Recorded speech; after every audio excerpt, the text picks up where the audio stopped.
सत्य और असत्य का जो फ़र्क है वो अंतरात्मा कहीं ना कहीं ढूंढना शुरू करती है। एक लिमिट आपको बनानी है कि मुझे अपने इमोशंस को कहाँ तक लेकर जाना है और उसके बाद कहाँ फुल स्टॉप लगा देना है उसके अंदर।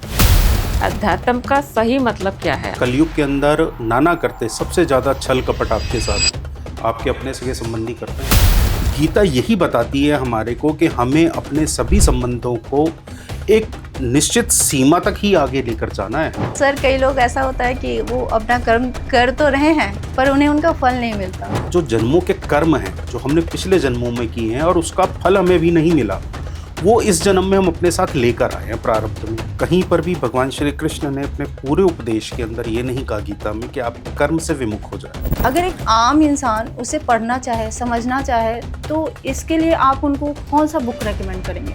भक्ति मार्ग सबसे सुलभ मार्ग। तो आजकल की जो जनरेशन है ना, उसको तो भगवत पुराण एंड भगवत गीता का कोई मतलब नहीं पता है। जिसने अपनी इंद्रियों पर विजय पाना सीख लिया वो जीवन को सफलता से जी जाएगा। भागवत गीता, हमें से शायद ही कोई ऐसा होगा जिसने ये वर्ड ना सुना हो।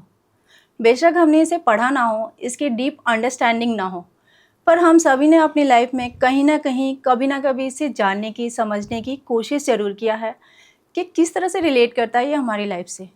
आखिर इतने साल पहले श्री कृष्ण भगवान ने जो बातें कही थी वो आज भी हमारी लाइफ से किस तरह जुड़ी हुई हैं, और इसके साथ ही हम जानेंगे कि इस्कॉन क्या रिप्रेजेंट करता है। इसके लिए आज हमारे साथ है लोकेश सर, अ पर्सन जिसने अपनी जर्नी कानून के गलियारों से स्टार्ट कर एक स्पिरिचुअल गुरु तक शेयर की है। तो सर, ये ट्रांसफॉर्मेशन किस तरह से हुआ? मतलब इतना बड़ा ट्रांसफॉर्मेशन। गुरु तो अपने आप में एक बहुत बड़ा शब्द है, but we can say guide और प्रीचर, बट गुरु की जो पदवी है, जो स्थान है, वो बहुत ऊपर है। जहाँ तक बात है इस ट्रांसफॉर्मेशन की, तो ट्रांसफॉर्मेशन हमारा एक तरीके से दो चरणों के अंदर होता है किसी भी व्यक्ति का। पहला एक है जो आउटर जर्नी है, जो हमारे शरीर के बाहर हमारे साथ चल रहा है, जो घटित हो रहा है, जहाँ हम भौतिक आधार के ऊपर देखते हैं। दूसरा है इनर जर्नी, जब हमारी अंतरात्मा हमें कुछ करने के लिए बोलती है। तो उन दोनों का कॉम्बिनेशन जब एक लेवल पर पहुंचता है तो वो ट्रांसफॉर्मेशन स्टार्ट होता है। अगर हम देखें तो एक लॉयर जिसके लिए सिर्फ और सिर्फ उसकी भौतिक उपलब्धि, एक कोर्ट केस को जीतना, वो सबसे बड़ी चीज़ है। उस जीत को लेने के लिए, उस उपलब्धि को पाने के लिए हम लोग हर तरीके की मैनिपुलेशंस करते हैं, हर तरीके के हर संभव प्रयास, जुगाड़, सब चीज़ें करते हैं कि किसी भी तरीके से बाय हुक और बाय क्रुक हमारे को वो केस जीतना है। मगर वो सब करते करते एक समय ऐसा आ जाता है जब आपको अंदर से आपकी अंतरात्मा कचोटने लगती है। वो कहती है कि क्या ये जो भी कुछ कर रहा हूँ यही मेरी असली जीत है? वहाँ से इनर जर्नी स्टार्ट होती है। सच, सही, गलत, सत्य और असत्य का जो फ़र्क है वो अंतरात्मा कहीं ना कहीं ढूंढना शुरू करती है। हाँ सर, गीता में भी शायद सत्य और असत्य की ही जानकारी दी गई है। गीता सिर्फ सत्य और असत्य की ही जानकारी नहीं है। Gita is a law of life, law of discipline. Gita हमें कैसे जीना है, किस प्रकार अपने जीवन को जीना है, उसका पूरा मार्गदर्शन करती है। सर, मतलब थोड़ा सा एक्सप्लेन करेंगे कि एक्चुअली है क्या ये भागवत गीता? भागवत गीता भगवान श्री कृष्ण ने अर्जुन को कुरुक्षेत्र के मैदान में, जब महाभारत का युद्ध स्टार्ट होने वाला था, दोनों तरफ की सेनाएं आमने सामने खड़ी थीं, तो अर्जुन ने जब देखा कि दूसरी तरफ जिनसे मुझे लड़ना है वो सारे मेरे सगे संबंधी हैं, मेरे ताऊ हैं, ताऊ के बच्चे हैं, या मेरे रिश्तेदार हैं, तो कहता है उसके अंदर एक ग्लानि हुई अंदर से कि मैं अपने ही रिश्तेदारों के खिलाफ युद्ध करूंगा, मैं उनके विरुद्ध खड़ा हूं, आज उनके ऊपर ही अपने अस्त्र शस्त्रों का प्रयोग करूंगा। तो समहाउ उसने मना कर दिया, उसने अपना गांडीव नीचे रख दिया कि मैं ये काम नहीं कर सकता कि मैं राजपाट पाने के लिए अपनों का ही हत्या करूं या उनके विरुद्ध युद्ध का आगाज करूं। तब श्री कृष्ण ने युद्ध मैदान के बीच में अर्जुन को ये उपदेश दिया गीता का जो कि 18 अध्यायों के अंदर और 700 श्लोकों के अंदर वर्णित है, जिन्होंने उसमें भगवान श्री कृष्ण ने अर्जुन को उनका पूरा कर्तव्य पथ बताया, पूरा मार्गदर्शन किया कि केवल और केवल जो रिलेशंस हैं, जो इमोशंस हैं, वही नहीं है दुनिया में आपके लिए सब कुछ। उससे ऊपर आपके कर्म हैं, आपका धर्म है, जो आपका कर्म और आपका धर्म आपको करने के लिए कहता है। उसके आगे जो आपके सगे संबंधियों की रिश्तेदारी है या आपका जो भी उनके साथ इमोशनल अटैचमेंट है, वो बहुत छोटा है। आपको उस तरफ ध्यान नहीं देना। एक लिमिट आपको बनानी है कि मुझे अपने इमोशंस को कहाँ तक लेकर जाना है और उसके बाद कहाँ फुल स्टॉप लगा देना है उसके अंदर, और आगे के रिलेशंस को ख़त्म करके लाइफ को मूव करना है। तो सर मतलब लाइक कि मतलब हमने अपनी लाइफ में सुना है कि लड़ाई झगड़े से बचने चाहिए, रिश्तेदारों से एक कॉर्डियल रिलेशनशिप रखना चाहिए, रिलेशन बनाकर रखना चाहिए। तो इसमें अपने ही लोगों के साथ लड़ाई, देखिए, कलयुग है ये, और कलयुग के अंदर नाना करते सबसे ज़्यादा छल कपट आपके साथ आपके अपने सगे संबंधी करते हैं। हाँ वो तो है। और गीता यही बताती है हमारे को कि हमें अपने सभी संबंधों को एक निश्चित सीमा तक ही आगे लेकर जाना है। उसके बाद जो हमारा कर्म हमें कहता है, जो हमारा धर्म, हमारा कर्तव्य कहता है, हमें उसका पालन करना है। सर कर्म भरा है या धर्म भरा? क्योंकि मैंने बहुत सारे लोगों को सुना है कि अपने कर्म पे ध्यान दो, जो होना है वो करेंगे भगवान अपने टाइम पे, पर अपने कर्म पे फोकस रखो। और सर मैंने देखा है कि ऐसे लोग कहीं ना कहीं अपने लाइफ में सक्सेसफुल भी हैं। तो मतलब देखिए, कर्म और धर्म ये दोनों थोड़े से डिफरेंट एस्पेक्ट्स हैं। धर्म को आप ये मानकर चलिए, धर्म आपकी डेस्टिनी है। डेस्टिनी अर्थात आपका प्रारब्ध है। आप अपने पिछले कर्मों से क्या कर्म संचय कर कर लाए हैं, उनका फल ईश्वर को आपको आपके आगे लेकर आना है। और कर्म आपकी विल है, विल पावर है, जिसमें आपको देखना है कि आपको उन परिस्थितियों को किस प्रकार हैंडल करना है, कैसे आपको उन सिचुएशन से मूव ऑन करना है, उसका सॉल्यूशन निकालना है। अब अगर हम छोटा सा इसका उदाहरण लें, आप अगर जर्नी करते हैं कहीं, आप फ्लाइट की टिकट्स बुक करते हैं या ट्रेन की टिकट्स बुक करते हैं, आप 3 महीने 4 महीने पहले टिकट्स बुक करते हैं। ट्रेन में आपकी कंफर्म बर्थ होती है, आपको किस स्टेशन से बोर्ड करना है ये कंफर्म होता है। तो ये है आपका प्रारब्ध, पास्ट, जो आपने कर दिया। आपने टिकट बुक कर दी, उसमें आपकी बर्थ भी कंफर्म हो गई, उसमें आपका बोर्डिंग स्टेशन भी कंफर्म हो गया, और आपको कहाँ डिपार्चर होना है वो भी कंफर्म हो गया। अब आगे आती है आपकी विल, आपका कर्म। अब उस पूरी जर्नी को आपको कैसे एंजॉय करना है। आपको अपनी सीट पे, अपनी बर्थ पे बैठ के बुक पढ़नी है, आपको जो आपके आसपास लोग बैठे हैं उनके साथ इंटरेक्शन करना है, रिलेशंस बनाने हैं, या सोना है। तो वो हमारा कर्म हो गया कि वो मतलब आपका हम उसे कर्म किस है तरह से यूज कि आपने उस परिस्थिति को कैसे यूटिलाइज किया। किया। तो कर्म पहले जो कर चुके थे, अब आप अपनी यात्रा को आनंददायक कैसे बना सकते हैं। लोगों के साथ घुल मिलकर, सोकर या पुस्तक पढ़कर, ये आपके ऊपर है, ये आपका कर्म है। पर सर कई लोग ऐसा होता है कि वो अपना कर्म कर तो रहे हैं और पूरी ऑनेस्टी के साथ कर रहे हैं, पर उन्हें उनका फल नहीं मिलता। वो इसलिए नहीं मिलता क्योंकि अभी जैसे मैंने आपको बताया कि प्रारब्ध की कुछ चीज़ें हमारे साथ जुड़ी हुई होती हैं। हमने पिछले कर्म जन्मों में अपने क्या कर्म किए, वो हमारे को जब इस जन्म में फल देने के लिए आते हैं, तो आज के जो कर्म हैं वो ज़्यादा बड़े हैं या पिछले कर्मों का जो फल है, जो कैरी फॉरवर्ड बैलेंस एक तरीके से हमारे पास आया है, वो ज़्यादा बड़ा है। तो हमारी डेस्टिनी, ईश्वर हमारे फल को उसके हिसाब से उसको सांचे में ढालते हैं। आप इसका उदाहरण लीजिए, अगर हम कहें कि आपने कोई बैंक की पासबुक है, पासबुक आपकी फिल हो गई, अब आपको नई पासबुक लेनी है। जब आप नई पासबुक में पहली एंट्री कराते हैं तो सबसे पहली जो एंट्री आती है वो आती है कैरी फॉरवर्ड बैलेंस। हाँ एग्जैक्टली। वो नील तो नहीं होता ना, नहीं, पिछली जो जमा पूंजी है आपकी वो आगे कैरी फॉरवर्ड। इसी प्रकार जो जन्मों के कर्म हैं जो हमने पिछले जन्मों में किए हैं और उसका फल हमें भी नहीं मिला, वो इस जन्म में हम अपने साथ लेकर आए हैं प्रारब्ध में। वो कैरी फॉरवर्ड बैलेंस हमारे साथ आया है। अगर मेरी पासबुक के अंदर 2 लाख रुपए कैरी फॉरवर्ड होकर आए हैं और आज मैं 1 लाख रुपए उसको कैश कराना चाहूँ तो इजीली करा सकता हूँ। मगर अगर मैं 10 लाख का चेक भरूंगा तो वो बाउंस ही होगा। बाउंस हो जाएगा। तो अगर मेरे पिछले कर्म इतने स्ट्रांग नहीं हैं कैरी फॉरवर्ड कि जिनका मुझे आज फल मिल सके, अच्छा फल मिल सके, भौतिक जगत के आधार पर अच्छा फल मिले, अगर इतने अच्छे कर्म नहीं थे तो कहाँ से मिलेगा?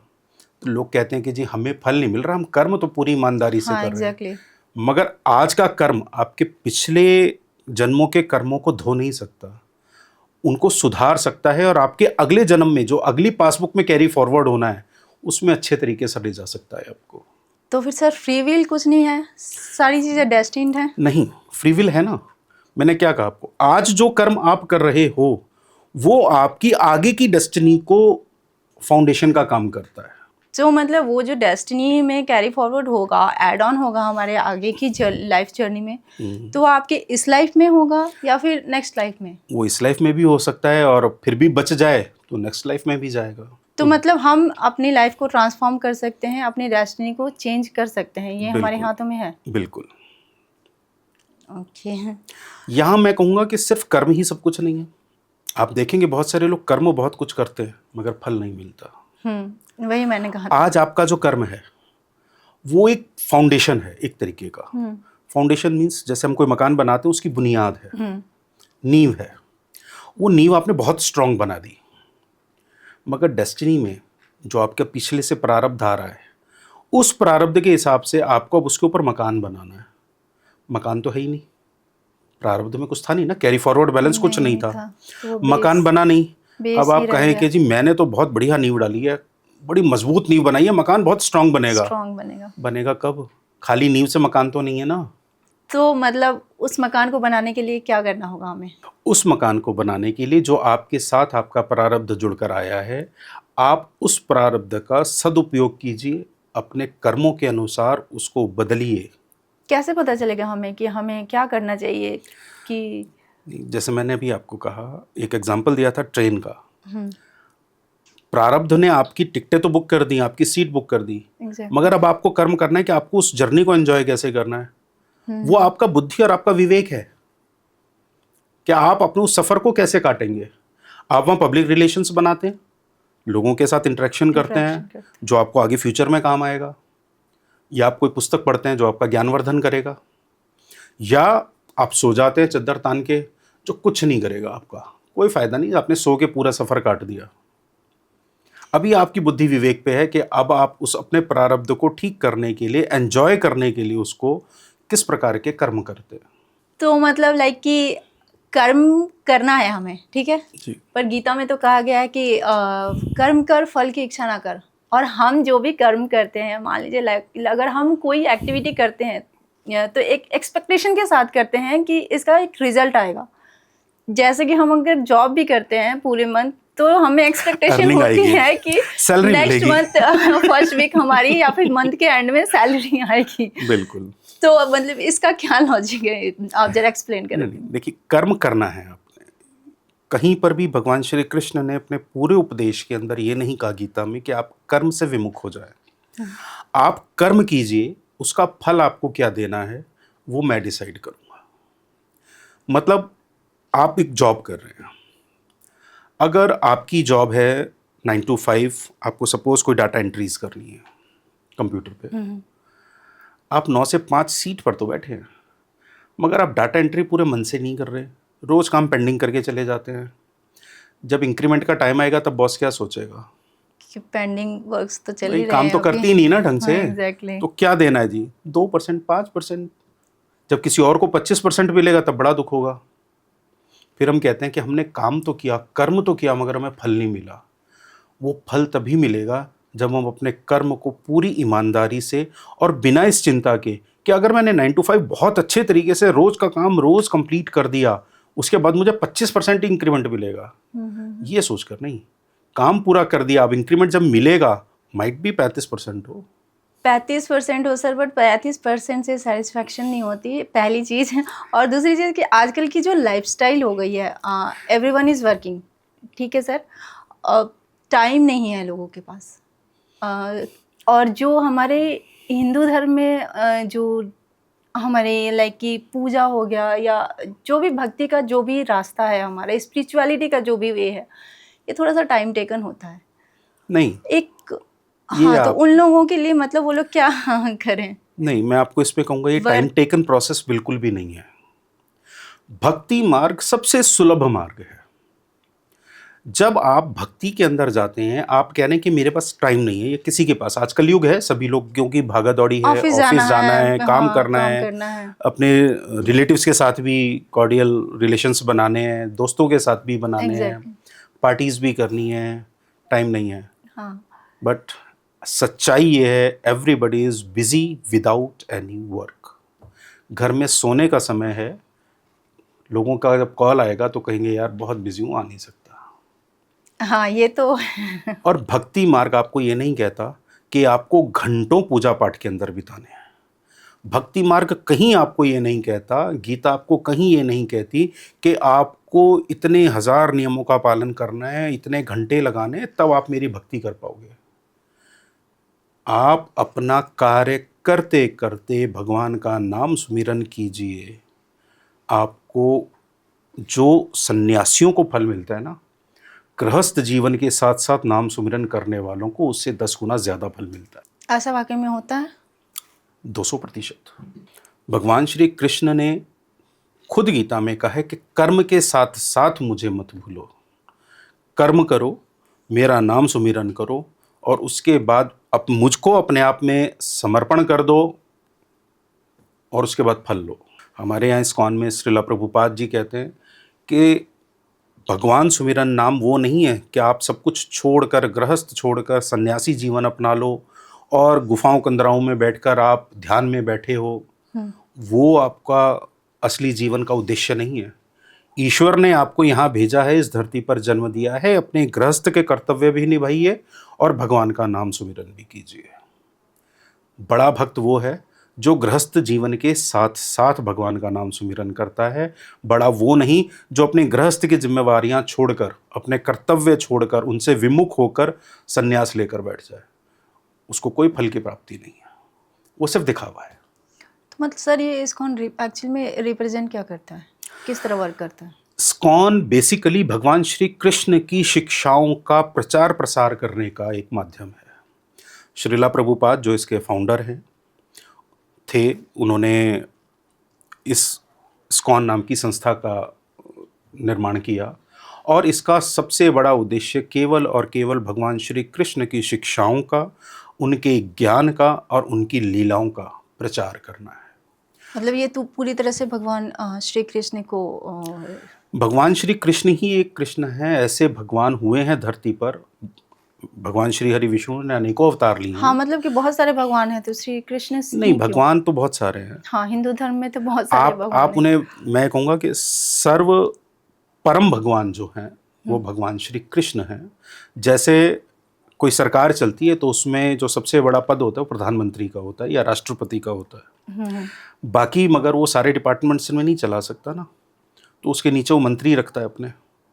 कोई जल संसाधन देखता है, कोई रक्षा विज्ञान देखता है, कोई कुछ और देखता है।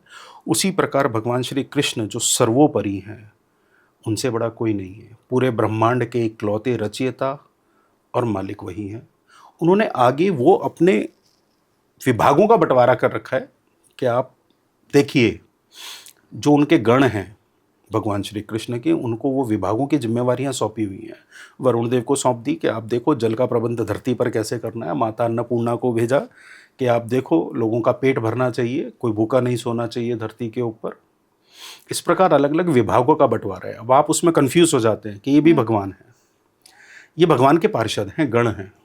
तो हमें उनकी पूजा नहीं करनी चाहिए?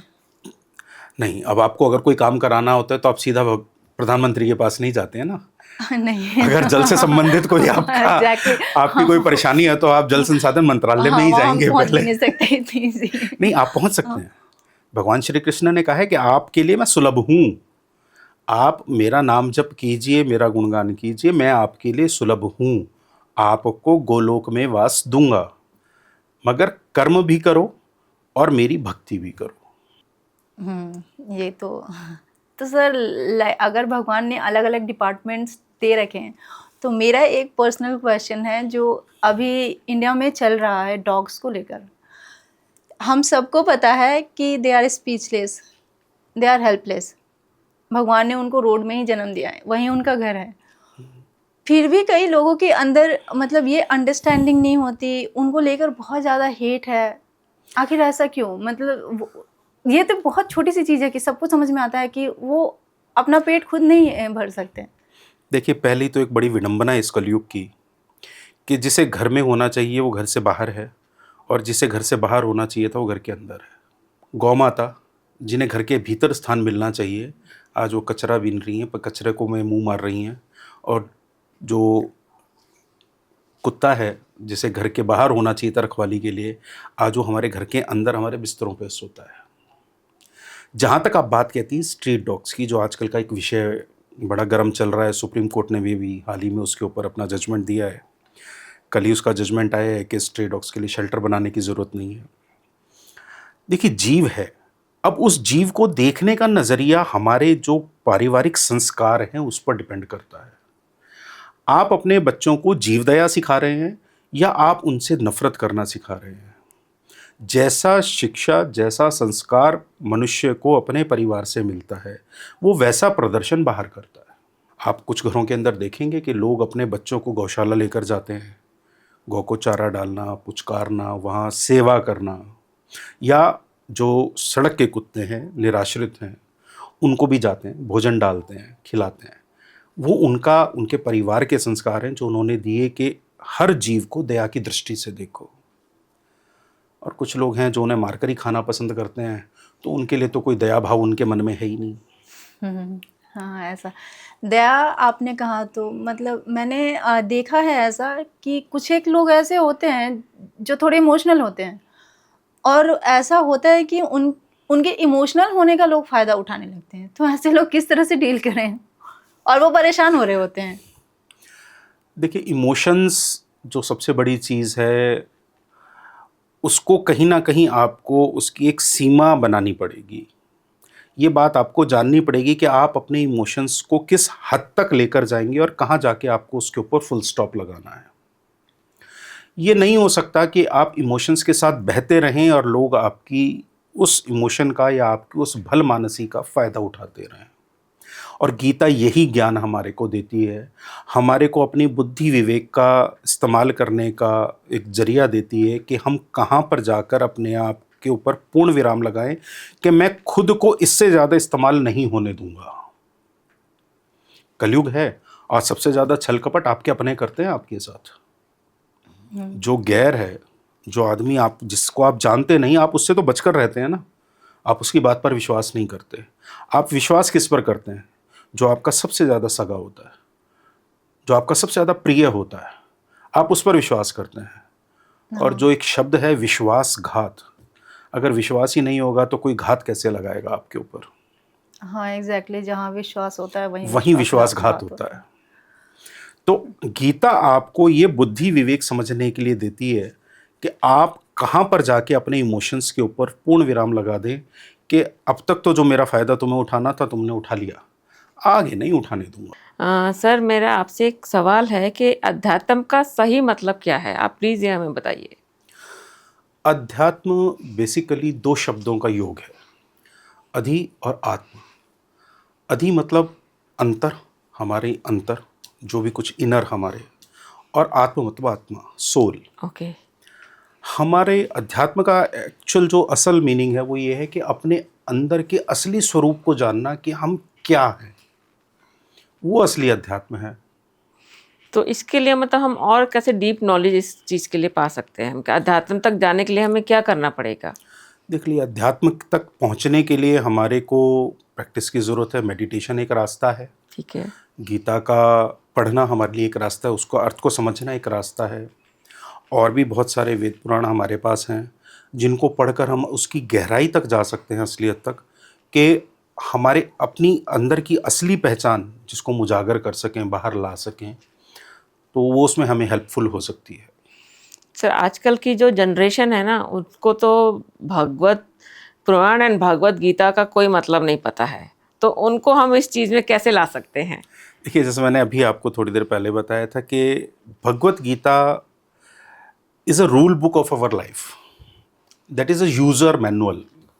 आज की जनरेशन के हिसाब से हम कहें और भागवत जो है, भागवत पुराण, वो जीने की कला को सिखाने के लिए है। उसको हम कैसे आनंदित बना सकते हैं, अपने जीवन को कैसे जॉयफुल बना सकते हैं, वो भगवान की लीलाओं का स्मरण करके, उनका श्रवण करके, उनको अपने अंदर रचा बसा कर ही हम समझ सकते हैं कि उसका आनंद कैसे लिया जा सकता है। और जैसे भगवान श्री कृष्ण ने अपनी लीलाओं से अपने जीवन को आनंदित किया और उनकी उस जीवन लीलाओं को सुन सुनकर हम आनंदित होते हैं आज, उसी तरीके से हम अपने जीवन को भी जॉयफुल बना सकते हैं। सर जैसे श्री कृष्ण जी ने अपने आप को सारथी बनाया युद्ध में, महाभारत के युद्ध में, तो उन्होंने अपने आप को सारथी के रूप में ही क्यों चुना? वो कौरवों की तरफ से भी लड़ाई कर सकते थे, पांडवों की तरफ से भी लड़ाई कर सकते थे, तो क्या वो इस धर्म को, मतलब धर्म के लिए उन्होंने अपने आप को सारथी चुना, या कुछ और चीज़ के उनका चल रहा था माइंड में? देखिए, इसके बहुत सारे एस्पेक्ट्स हैं, बट मैं शुरुआत करता हूँ। ये शुरुआत हो किसे, मतलब भगवान श्री कृष्ण सारथी बने और वो कौरवों की तरफ से नहीं लड़े। जब भगवान श्री कृष्ण अपने शयन कक्ष में सोए हुए थे, तो दुर्योधन और अर्जुन दोनों भगवान श्री कृष्ण के पास गए मनाने के लिए कि वो उनकी तरफ से युद्ध में शामिल हों। जब अर्जुन पहुँचे तो अर्जुन जाकर भगवान श्री कृष्ण के पंगायत खड़े हो गए उनके पैरों के पास और इंतज़ार करने लगे कि कब केशव उठें और मैं उनसे बात करूं। जी जी। बीच में दुर्योधन आए और वो आके भगवान श्री कृष्ण के सिर के पास खड़े हो गए। भगवान श्री कृष्ण उठे, उन्होंने सबसे पहले अर्जुन को देखा, तो उन्होंने अर्जुन को कहा, वत्स आने का अभिप्राय? तो उन्होंने कहा कि मधुसूदन, हम तो सिर्फ इतना चाहते हैं कि आप हमारी तरफ से युद्ध में शामिल हों, धर्म का साथ दें। उधर दुर्योधन कहता है, मैं इससे पहले आया था, पहला हक मेरा बनता है आपसे बात करने का और आपकी सहायता मांगने का। तो भगवान श्री कृष्ण ने दोनों के सामने दो ऑप्शन दिए। उन्होंने कहा, दो ऑप्शन है भैया, जो सा पकड़ना है वो पकड़ लो, या तो अकेला मैं, वो भी बिना किसी हथियार के, या मेरी संपूर्ण नारायणी सेना।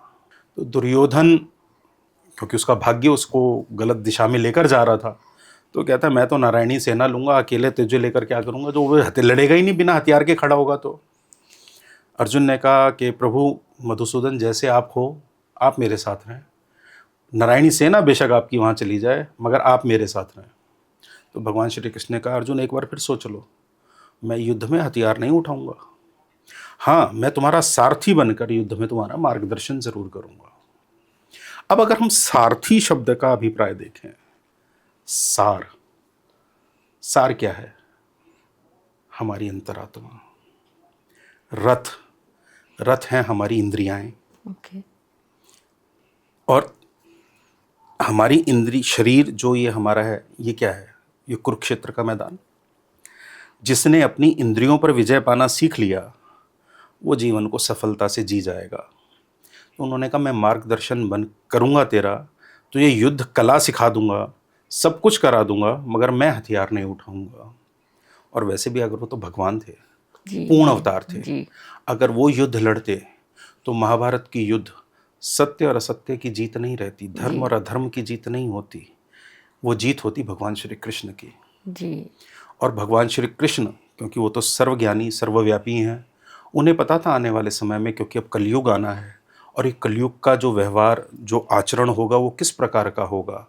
तो मनुष्य को ज्ञान भी देना था कि तुम्हें खुद कर्म करना है, मैं हर जगह उंगली पकड़कर तुम्हारे साथ युद्ध करने के लिए नहीं आ सकता। अपनी इंद्रियों पर विजय कैसे पानी है, इसका ज्ञान लो, खुद कर्म करना सीखो, किसी के भरोसे मत रहो। तो सर इस युद्ध को कराने का अभिप्राय क्या रहा होगा वैसे? उस युद्ध को कराने का अभिप्राय समाज को एक निर्देश देना था, एक संदेश देना था कि आने वाले समय में आप ये सोचकर ना चले जाएं कि जो सामने वाला व्यक्ति है वो आपका कोई अपना है, कोई सगा संबंधी है या क्या है। आपको धर्म पर अडिग रहना है। जी। आपकी असली विजय धर्म की विजय है। आपकी असली विजय वो नहीं है कि आपने अपने आप को छलने दिया, अपना इस्तेमाल होने दिया, लोग आपको यूज़ एंड थ्रो कर दिया, वो नहीं है असली विजय। असली विजय वो है जहाँ आप धर्म पर अडिग हैं। क्योंकि आजकल के टाइम में तो यही है कि आपको अपनों से सपोर्ट नहीं मिलता, वो ज़्यादा छल करते हैं, बल्कि जो आपके साथ रहते हैं या रिश्तेदार हैं, दोस्त हैं, वो आपका ज़्यादा साथ दे देते हैं इस चीज़। बिल्कुल, मगर वहाँ पर भी आपको एक लिमिट, एक सीमा बनानी पड़ेगी, क्योंकि ज़्यादातर जो भी कोई आपको कहते हैं ना, रोते हुए को कंधा देने तो बहुत सारे लोग आते हैं, मगर वो रोकर सुनते हैं और हंसकर उड़ाते हैं। तो वो भी आपको कहीं ना कहीं आपके उस इमोशन का फायदा उठाने के लिए आपको कंधा जी देते जी हैं। जी, बिल्कुल तो बिल्कुल। आपको कहीं ना कहीं वो सीमा एक खींचनी पड़ेगी अपनी, कि आपको कहाँ तक अपने आप को यूज होने देना है। गीता हमें उस ज्ञान, उस विवेक, उस बुद्धि तक लेकर जाती है। तो सर, भक्ति बड़ी या कर्म बड़ा? दोनों अपनी जगह है। थोड़ा सा आप इसको बिना बताइए। भक्ति के कर्म बेकार है, और बिना कर्म के भक्ति बेकार है। अभी मैं जैसे थोड़ी देर पहले एक उदाहरण दिया था कि आपके जो भक्ति है, उस भक्ति की वजह से या आपके अच्छे कर्मों की वजह से जो प्रारब्ध आया, आपने नींव तो अच्छी बनाई, मगर ऊपर मकान बनाने के लिए आपने कोई कर्म नहीं किया। या आपने आज कर्म बहुत अच्छा किया, मकान बहुत अच्छा बनाया, मगर नींव कमज़ोर थी, तो क्या मकान टिकेगा? बिल्कुल नहीं। तो एक फाउंडेशन है और एक उसके ऊपर बनने वाली इमारत है। जी। तो जब तक दोनों स्ट्रांग नहीं होंगी, तब तक आपका जीवन सफल नहीं हो सकता। और सर, एक चीज़ और मैं आपसे जानना चाहूँगी। जैसे लोग कहते हैं जी मैं तो बहुत पूजा पाठ करता हूँ, मैं इस भगवान को बहुत मानता हूँ, बहुत पूजा पाठ करता हूँ, लेकिन अपने ही घर में वो अपने पेरेंट्स को इग्नोर करते हैं जब वो ओल्ड एज में आ जाते हैं। तो उस पूजा का कुछ उनको मिलता है सर? देखिए, सिर्फ पूजा पाठ करना कोई एक बहुत बड़ी चीज़ नहीं है। ये एक तरीके से मैं कहूँगा कि हो सकता है दिखावा भी हो। लोग दिखाने के लिए घंटों बैठे रहो आप पूजा में, उस पूजा का कोई फल नहीं है अगर आपके कर्म अच्छे नहीं हैं।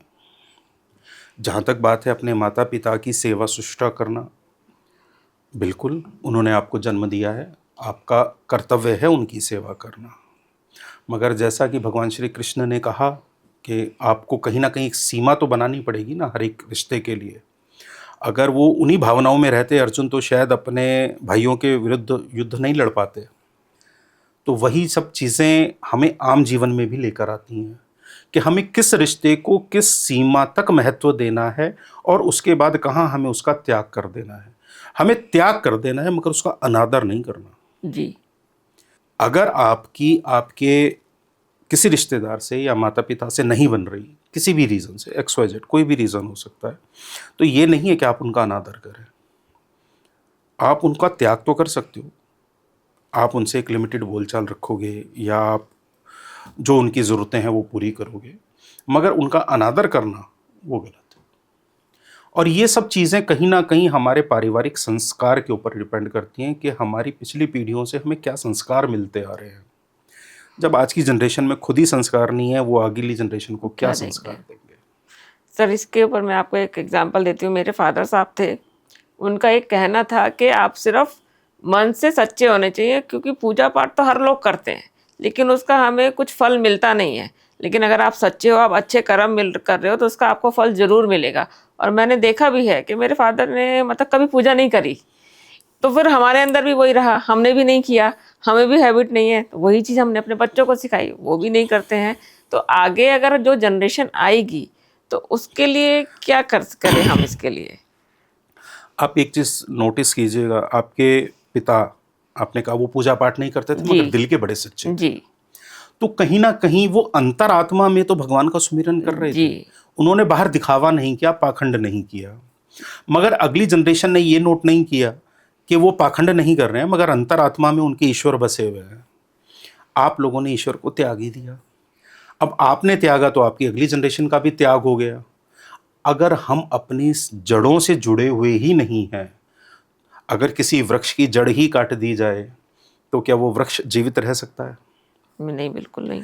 अगर हम सनातनी अपने बच्चों को उनकी जड़ से, उनके ईश्वर से, उनके संस्कारों से, उनकी शिक्षाओं से विमुख कर देंगे, तो क्या हमारी जनरेशन सरवाइव कर पाएगी? नहीं। नहीं कर पाएगी।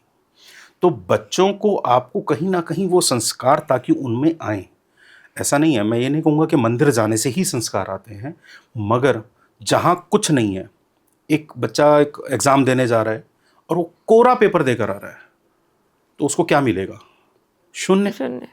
और एक बच्चा जो कुछ तो अप्लाई करता है, 10 क्वेश्चंस में से 2 क्वेश्चंस के तो आंसर देकर आता है, तो कुछ तो मार्क्स मिलते हैं। अब आपके बच्चे, अगर हमारी अगली जनरेशन अटेम्प्ट ही नहीं करेगी, वो संस्कारों को जानेगी नहीं, उसे पता ही नहीं कि हमारी जड़ें क्या हैं, हमारे संस्कार क्या हैं, हमारी शिक्षाएं क्या हैं, हमारा धर्म असलियत में कहता क्या है। एक तो बहुत बड़ा मिसकॉन्सेप्ट है हिंदू धर्म। हिंदू कभी धर्म रहा ही नहीं है। असल धर्म है सनातन धर्म, जी और सनातन का अर्थ है जिसका ना आदि है ना अंत। हम सनातन धर्मावलंबी हैं। हिंदू तो क्योंकि सिंधु नदी के किनारे ये सभ्यता बसी हुई थी, और बाहर के पाश्चात्य लोग जो सिंधु शब्द का उच्चारण नहीं कर पाते थे, उन्होंने उसको हिंदू बोलना शुरू किया, और वो हिंदू से हम हिंदू बन गए, सनातन को हमने साइड कर दिया। तो वैसे पूरा सनातन हिंदू होता है, सनातनी हिंदू? सनातन, सनातन। हम सनातन धर्म को मानने वाले हैं। अच्छा, तो हिंदू हम नहीं लगाते उसमें। हिंदू तो अब क्योंकि बाकी सारा विश्व हमें उस नाम से जानता, तो हमने कह दिया ठीक है हम हिंदू हैं, हम हिंदू धर्म को मानते हैं, मगर असलियत में धर्म हिंदू नहीं है, असलियत में धर्म सनातन धर्म है। अब यही सबसे बड़ी आज की जनरेशन की प्रॉब्लम है, उसको यही नहीं पता। सर जैसे आपने बोला कि महाभारत में या गीता में 700 समथिंग श्लोक्स हैं पूरे, बट उसमें फेमस तो एक ही है, यदा यदा ही धर्मस्य। तो उसके बारे में आप कुछ बताइए। क्योंकि वो आपने बी आर चोपड़ा की महाभारत के टाइटल सॉन्ग में सुना है। जी जी, वो और तो हमने सुना ही नहीं, इसलिए मैं आपसे क्वेश्चन पूछा है। यही सबसे बड़ी एक परेशानी है कि हम लोगों ने जो टीवी पर देख लिया, जो या कहीं से सुन लिया, वही तक हमारा ज्ञान सीमित है, और हमारी नेक्स्ट जनरेशन का ज्ञान भी वहीं तक सीमित है। इसीलिए कहा जाता है कि हमें गीता का पाठ करना चाहिए या गीता का श्रवण करना चाहिए। आप गीता पढ़ेंगे, उसके श्लोकों को पढ़ेंगे, उसका संदर्भ जानेंगे, उसकी व्याख्या जानेंगे, तब आपको पता लगेगा कि गीता को आप अपने जीवन में अपनाकर अपने जीवन को कैसे सरल बना सकते हैं। अब यदा यदा ही धर्मस्य एक सुन लिया, मगर मैं गारंटी से कह सकता हूँ आपको उसका अर्थ नहीं पता होगा। नहीं पता, वही इसलिए मैंने आपसे पूछा। आता पूरा है पर अर्थ नहीं पता सर उसका। और इसी तरीके से वो जैसे फिल्मों में गाना लोग सुनते हैं, कर्म किए जा फल की चिंता मत करे भगवान, इंसान जैसे कर्म करेगा वैसे फल देगा भगवान। जी, जी, जी। अब ये सुन लिया, मगर इसको अपने जीवन में हमें ढालना कैसे ये नहीं पता। लोगों को गीता के 2 ही श्लोक याद है, यदा यदा ही धर्मस्य या आपका कर्म का। जी, जी। इसके अलावा कुछ नहीं पता। 700 श्लोक हैं, हर श्लोक हमारे जीवन की किसी ना किसी परेशानी को, हमारे जिंदगी में आने वाली, हमारे जीवन में आने वाली किसी ना किसी समस्या को इंगित करता है, उसका हल देता है। और जितने भी 700 श्लोक्स हैं उसका वर्णन भी उसी हिसाब से किया गया है गीता में। बिल्कुल। आप गीता को जब संदर्भ सहित व्याख्या को पढ़ेंगे, ध्यान से पढ़िए, चाहे रोज एक श्लोक पढ़िए, आप जानेंगे कि आप उसको अपने जीवन में अपनाकर कैसे फ़ायदा उठा सकते हैं। सर जैसे कि शुरू में मेरी साथी ने कहा कि आपने अपनी शुरुआत वकालत से करी, लेकिन फिर आप एक स्पिरिचुअल गाइड बन गए, तो ऐसा आपको मतलब क्या फील हुआ जो आप उसमें आ गए सर? मैं तो इसे यही कहूँगा कि रोज़ रोज़ की जो मैनिपुलेशंस थी, जो कंट्राडिक्शंस थी, उससे कहीं ना कहीं तंग आकर एक इनर कॉल थी कि क्या यही जीवन की सच्चाई है या कुछ और। तो भौतिक जगत की उपलब्धियां आपके जीवन की सच्चाई नहीं है जी। आध्यात्मिक जगत की उपलब्धि ही आपका असली उपलब्धि आपके लिए है। जैसे आजकल बहुत फैशन में है कि लोग मेडिटेशन करते हैं, वो मेडिटेशन तब करते हैं जब वो बहुत ज़्यादा परेशान हो जाते हैं, उससे पहले वो लोग मेडिटेशन के लिए सोचते भी नहीं हैं। तो ऐसे में मतलब मेडिटेशन हमारे लिए अच्छा रहता है कि या उसको हमें करना ही चाहिए? देखिए, नो डाउट मेडिटेशन सबको करना चाहिए। एक तरीके से आपकी अपनी अंतर आत्मा को जगाने का एक साधन है आपका मेडिटेशन। अब आप जब परेशानियों से घिरे होते हैं, कहीं कुछ नहीं मिलता, डिप्रेशन के अंदर शिकार हो जाते हो, तब आप पहुंचते हो कि चलो मेडिटेशन करते हैं। एक बड़ा अच्छा मंत्र हमें हमारे पुराणों ने सबने दिया है, ओम। वो मैं इस पे आने वाली थी सर। आप अगर एक ओम का उच्चारण करते हैं, आप अपने अंदर से एक बार ओम का उच्चारण कीजिए, तो आपके जो हमारे 7 चक्र हैं इस शरीर के, 7 चक्र कंपायमान होते हैं जी। और उन 7 चक्र के कंपायमान होने का अर्थ ये है कि अंदर से हमारी आत्मा की कहीं ना कहीं जागृति हो रही है। आप घंटों का मेडिटेशन नहीं कर सकते, आप 5 मिनट पूरी एक जैसे भंवरा गुंजन करता है, उस प्रकार से अंतरात्मा से ओम का उच्चारण करें ना, जितना लंबा कर सकते हैं। आप जानेंगे, आप महसूस करेंगी कि आपके अंदर से कितनी शुद्धि निकली है और कितना आपको अपने आप को हल्कापन और स्फूर्ति आप अपने अंदर महसूस करेंगे। एक ओम शब्द जो है सर, वो कई बार मैंने भी किया है कोशिश, बट क्या है कि वो कंप्लीट नहीं कर पाते हैं हम। जैसे ओम बोलना स्टार्ट किया तो डिस्ट्रैक्शन हो जाता है, वो नहीं कर पाते हैं। वो शुरुआत में तो सभी के साथ होता है, क्योंकि अभी हमारा अपनी इंद्रियों पर इतना कंट्रोल नहीं है जी कि हम उनको, जब हम मेडिटेशन में या ध्यान में बैठे हैं तो जो बाहर की जो आवाज़ें हैं वो हमें ना सुनाई दें। अभी इतना कंट्रोल हमारे पास नहीं है, मगर practice makes a man perfect. जी जी आप जब उसको लगातार करना शुरू करते हैं, रोज़ करना शुरू करते हैं, या जब भी समय मिलता है तब करना शुरू करते हैं, तो आप धीरे धीरे अपनी इंद्रियों पर भी लगाम लगाना सीख जाते हैं। और तब आपको वो बाहरी आवाज़ कोई सुनाई नहीं देगी, आपको सिर्फ अपने अंतरात्मा की आवाज़ सुनाई देगी। तो सर आप इसके लिए कुछ क्लासेस भी देते हैं? जैसे आप स्पिरिचुअल गाइड हैं तो आप लोगों को कुछ क्लासेस देते हैं, या आप किस हिसाब से कहते हैं कि इसको हमें करना चाहिए? नहीं, क्लासेस तो ऐसा सच मैं कोई प्रोफेशनली नहीं देता, मगर हाँ, अगर कोई मेरे पास अपनी समस्याओं को लेकर आता है तो उसका मार्गदर्शन करने की अपनी तरफ से एक ईमानदार कोशिश ज़रूर करता हूँ। जी गीता मैंने भी पढ़ने की कोशिश की, बट समझ में नहीं आया मेरे तो मैंने फिर स्टॉप कर दिया। फिर मैंने एक सुनना स्टार्ट किया उसे, एक इजी और आसान भाषा में, ताकि मैं उससे कनेक्ट कर सकूं। तो गीता के बहुत सारे वर्जन्स हैं। अगर एक आम इंसान उसे पढ़ना चाहे, समझना चाहे, तो इसके लिए आप उनको कौन सा बुक रेकमेंड करेंगे? देखिए, गीता आज की तारीख में बाज़ार के अंदर बहुत सारे वर्जन्स हैं, मगर बिगिनर्स के लिए मैं कहूँगा तो जो सबसे सुलभ पुस्तकें हैं वो हैं गीता प्रेस गोरखपुर की एक गीता, भगवत गीता आती है। उसमें आपको भगवान श्री कृष्ण ने जो उपदेश अर्जुन को दिए वो लिखे हुए हैं, और साथ साथ उसका हिंदी अनुवाद लिखा हुआ है कि भगवान श्री कृष्ण ने अर्जुन को क्या कहा। वो केवल एक ट्रांसलेशन तक सीमित है आपको समझने के लिए कि उन्होंने क्या कहा। आप सिर्फ उनकी जो कन्वर्सेशन है आप वो समझ सकते हैं। दूसरी पुस्तक आपको मिलती है श्रीला प्रभुपाद द्वारा हमारे रचित भगवत गीता यथारूप। वहाँ आपको उस श्लोक की व्याख्या और किस संदर्भ में वो श्लोक दिया गया है उसका संदर्भ भी दिया गया है।